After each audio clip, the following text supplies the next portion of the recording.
our brother from Bangladesh, the Sakibul Hasan to the club. Shakib Al হাসানকে বাংলাদেশি ভাই ও পৃথিবীর সেরা অলরাউন্ডার বলে আখ্যায়িত করলেন লাহোর কালান্দার্সের মালিক সামিন রানা।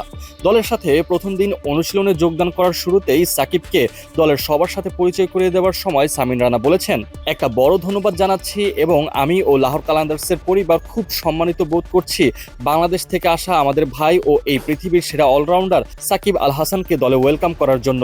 তার স্ট্যাট এবং পারফরমেন্স তার হয়ে কথা বলে।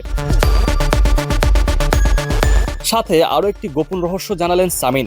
সাকিবকে যে এই প্রথম লাহোর কালান্দার্স তাদের দলে অন্তর্ভুক্ত করেছে ব্যাপারটা এমন নয়।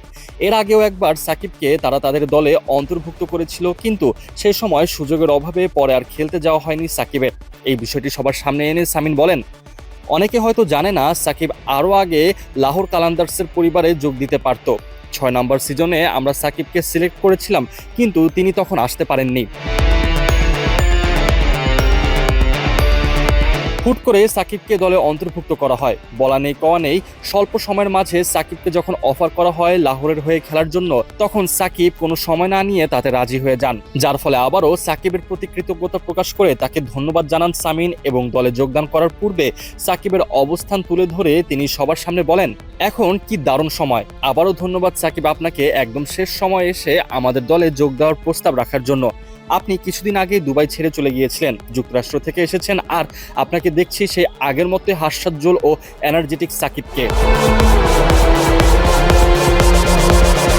বাংলাদেশ সময় রাত 9টায় পেশোয়ার জালমির বিপক্ষে মাঠে নামবে সাকিবের দল। এই ম্যাচটার উপর অনেকটাই নির্ভর করছে তারা কোয়ালিফাই করবে কিনা। যদি কোয়ালিফাই করে ফেলে তাহলে সামনের ম্যাচেও সাকিবের খেলার সম্ভাবনা রয়েছে। নিশ্চিতভাবেই বলা যায় দলের সবার সামনে যেভাবে সাকিবকে উপস্থাপন করা হয়েছে তাতে একাদশে জায়গা পেতে সাকিবের তেমন একটা সমস্যা হবে না। এখন দেখা যাক প্রায় 6 মাস পর 22 গজে মাঠে ফিরে সাকিব তার ভক্তদের প্রত্যাশা কতটুকু মেটাতে পারেন ব্যাট ও বল হাতে।